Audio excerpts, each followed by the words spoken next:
लग्नापूर्वी कुंडली जुळणं खरंच आवश्यक आहे का? प्रेमानंद महाराजांचं उत्तर ऐका व सर्वांनी ही विनंती करते.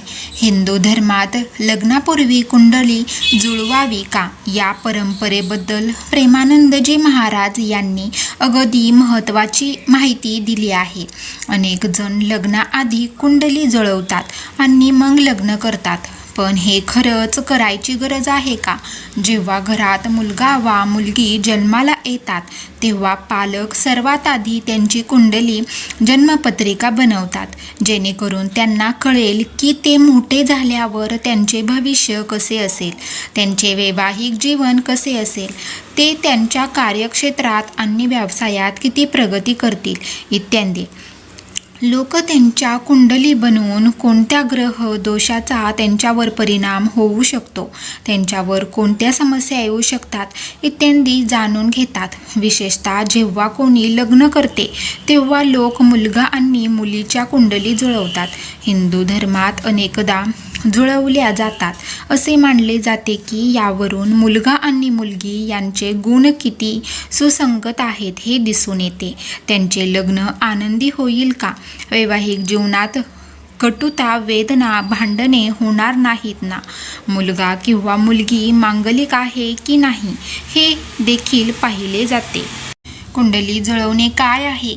जेव्हा पालक त्यांच्या मुलांचे लग्न त्यांच्या मर्जीनुसार ठरवतात तेव्हा कुंडली जुळवली निश्चितच केले जाते. पण आजच्या जगात हे लोक या कल्पनांवर विश्वास ठेवत नाहीत किंवा जे प्रेमविवाह करतात ते जन्मकुंडली आणि जन्मकुंडली दाखवण्यावर आणि जुळवल्यावर विश्वास ठेवत नाहीत. अशा परिस्थितीत अनेकांच्या मनात हा प्रश्न उद्भवतो की जन्मकुंडली बनवणे आवश्यक आहे का?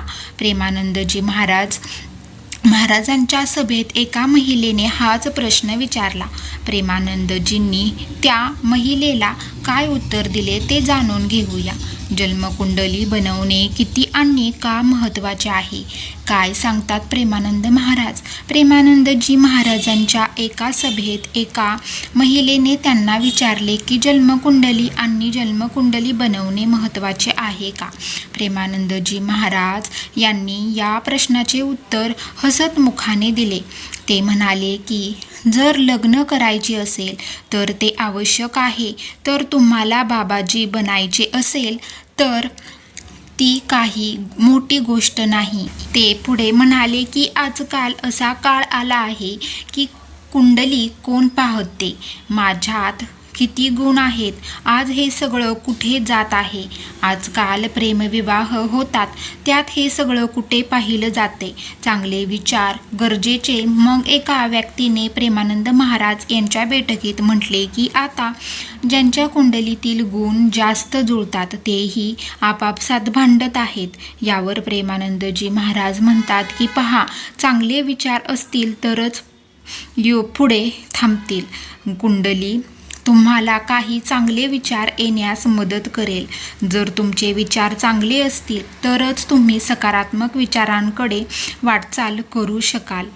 तुमची बायको जरी कटुतेने बोलत असली तरी तुम्ही थोडे सभ्य असले पाहिजे, तरच दोघी पती पत्नीचे जीवन आनंदी होईल. कधी जर तुम्हाला राग येत असेल तर तुम्ही थोडे थांबा. मग काहीतरी जेव्हा तुमची पत्नी शांत असेल तेव्हा तुम्ही तुमचा मुद्दा मांडू शकता. जर पत्नी कोणत्याही कारणास्तव असमाधानी असेल तर पतीने तिला समाधानी करावे. तुम्हाला समस्या समजून घेणे खूप महत्त्वाचे आहे. मारामारी करणे, मारणे आणि मारहाण करणे हे राक्षसी वर्तन आहे, जे अजिबात योग्य नाही. शुद्ध चारित्र्य आवश्यक आहे. पुढे प्रेमानंदजी महाराज म्हणाले की मी फक्त एवढेच म्हणतो की जर तुमचे चारित्र्य शुद्ध असेल तर तुम्ही सर्व काही सहन केले पाहिजे. तर मग तो नवरा असो वा बायको, आपण एकमेकांना कमतरता सहन केल्या पाहिजेत. जर कोणी चारित्र्यहीन असेल तर ते नाते कोणत्याही परिस्थितीत टिकणार नाही.